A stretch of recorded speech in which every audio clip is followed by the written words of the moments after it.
When From Software announced Elden Ring, we only had one thought: how punishing is it going to be? We've played the Dark Souls trilogy, Bloodborne, Sekiro, so we thought we were prepared for anything Elden Ring had to throw at us. Boy, were we wrong. Today we're counting 11 of the toughest, most annoying bosses in Elden Ring. Let's start off with something a little less annoying: the Dragonic Tree Sentinel. This massive knight wears tough golden brown armor and is the most annoying version of the Tree Sentinel. You think you're about to win, but halfway through the fight, he brings down lightning. Fighting him isn't that hard if we're honest, but when he starts shooting lightning down at you from the sky, you'd better be careful. One wrong move and he'll one-shot you with it. And it's better if you're not on a horse while you're trying to dodge his lightning attack, because it's impossible to avoid it. And there's no telling when he'll rain lightning on you, because it looks just like any other lightning attack he has. You either fight him on foot or risk being one-shotted on a horse. So yeah, he's really annoying, but not as annoying as the rest on this list. Next, the Falling Star Beast. This boss is located in the Celia Crystal and feels totally unfair if you don't know what you're doing, especially if you're just dropped on it by a transporting chest in Limgrave. The Falling Star Beast takes up quite a bit of space, and the terrain you fight it on is tricky too. If you're going up against the full-grown Falling Star Beast, you'll need your wits about you. This massive horned beast rages at you like a bull and is unrelenting. It's tough to dodge its attacks, and the uneven terrain will make that much more annoying. By our estimates, it took us around 9 minutes to slay the beast, and that was after we died 6 times. Up next, Mog, Lord of Blood. The boss battle with Mog seems unfair because of the way he unexpectedly uses a single overpowered move. He'll say the word trace and put a single red ring around your character, and like all of us who fought him know, he'll start counting down: duo, then unus, and with each countdown, another ring is added around your character. Once you've got 3 rings, the Mog will chant and remove the rings one by one, dealing insane damage. If you don't drown yourself in health flasks and use wondrous physic combos, you're not gonna survive. Seriously, the countdown is anxiety-inducing. Then we have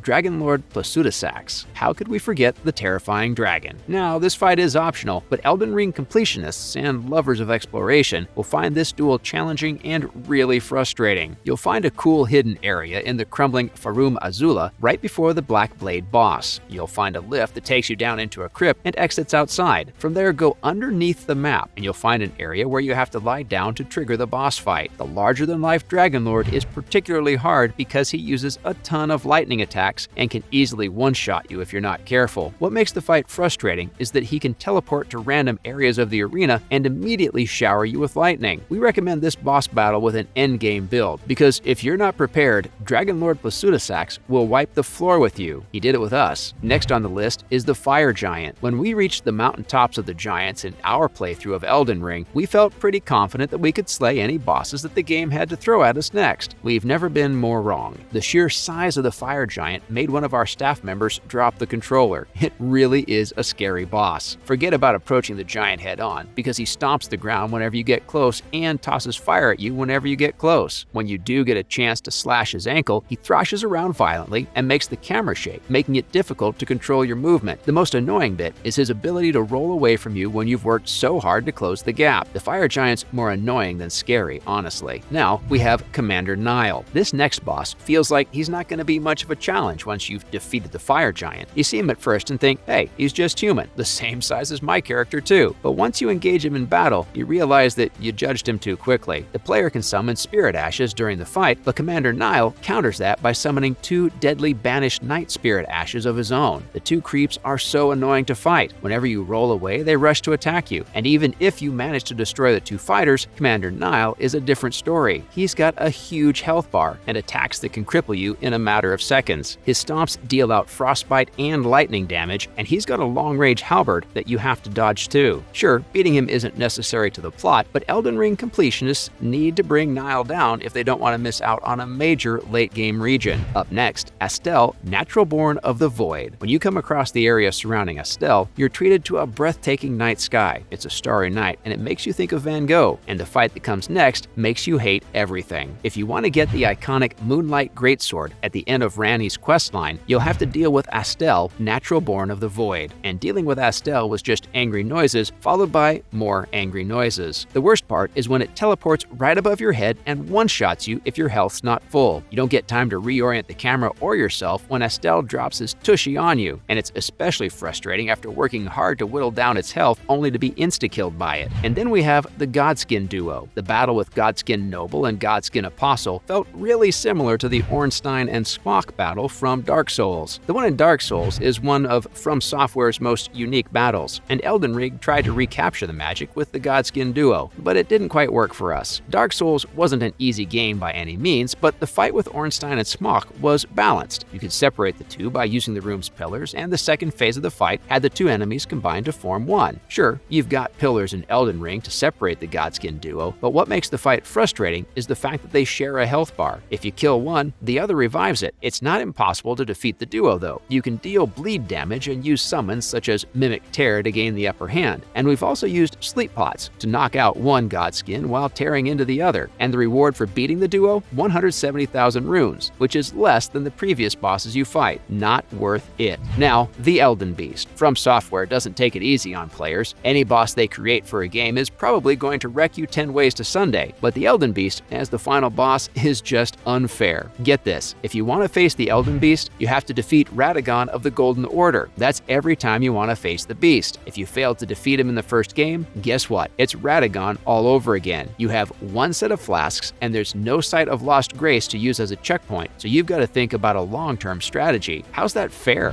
Then we have Starscourge Radahn. So you face the Elden Beast. Who's tougher? Starscourge Radahn, of course. This boss is just hilariously tough. Whether you're a long-range archer or mage or melee fighter, you're in for a bumpy ride. First, he sprays the battlefield with arrows and purple lasers, so you've got to dodge them if you want to get close to him. Just getting to a position to hit him is a boss battle in itself. And when you do get close enough to hit Radahn, he moves so annoyingly fast that you'll be asking, how does this massive dude move so quickly? Most players vote that Radahn is the hardest boss in the game, even more so than the Elden Beast. You have to keep relying on NPC summons to win the battle, and if you defeat him on your own, we have a gold medal with your name on it. Finally, we have Malenia, Blade of Miquella. Where do we start with her? First, you have layer after layer of locations and missions to complete just so you can reach her, and when you finally see her, you're straight up dead, because her moves are just that lightning fast. Worst of all, thanks to From Software's sadistic need to torture players, Malenia's got a mechanic that makes her OP.